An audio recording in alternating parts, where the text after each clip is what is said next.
ya 64 nchi yetu ilipounganishwa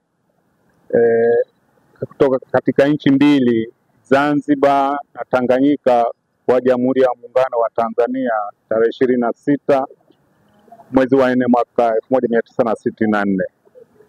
Tunu ya amani imeendelea kuwepo, imedumu mpaka sasa, na tunapoendea uchaguzi huu nadhani ni uchaguzi wa 7 ndani ya vyama vingi.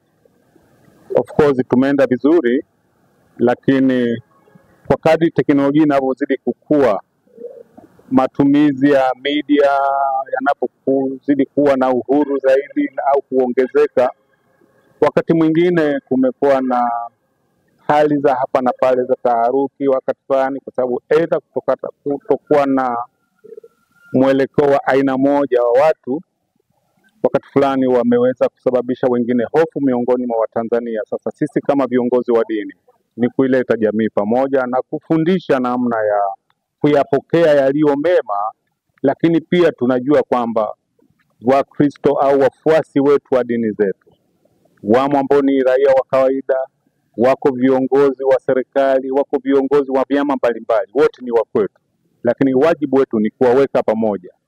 Pale tunapopishana tufundishe wawe na roho au moyo ule wa kuridhiana, wakubali kwamba sisi ni Watanzania. Lazima tutunze tunu ya umoja wa Watanzania. Hili ndilo jukumu letu kubwa sana.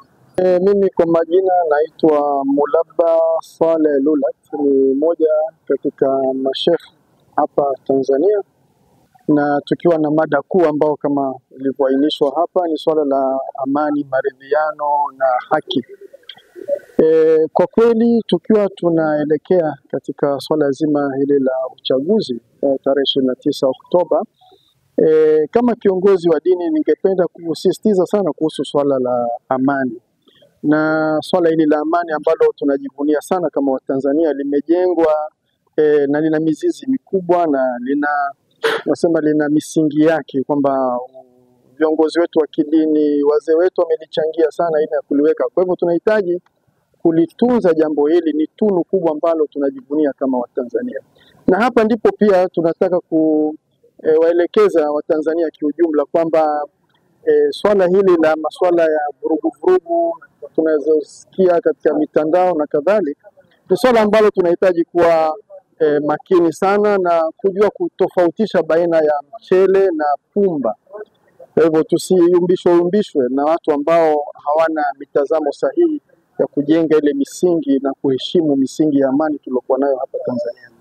Na tukiwa tunaelekea pia uchaguzi, napenda kusisitiza kwamba lengo letu tunakwenda kuchagua, hatukwenda kiushabiki, tunakwenda kuchagua viongozi. Kwa hivyo swala hili sio swala la Simba na Yanga, hapana. Ni wewe unakwenda kumchagua kiongozi ambaye unaona kwamba huyu anatufaa kwa ajili ya maendeleo yetu ya amani, maendeleo ya kiuchumi, maendeleo ya kijamii, ya kisayansi, ya kiteknolojia. Huyu mtu anatufaa katika maendeleo yetu. Huyu ndio unayekwenda kumchagua, haukwenda kufanya ushabiki. Kwa hivyo ikiwa ni swala unamwona diwani huyu ni wa chama chako ndio, lakini kama hafai na huyu ambaye tuseme ni wa Chadema anafaa, unafanyaje? Unamchagua yule ambaye anayefaa.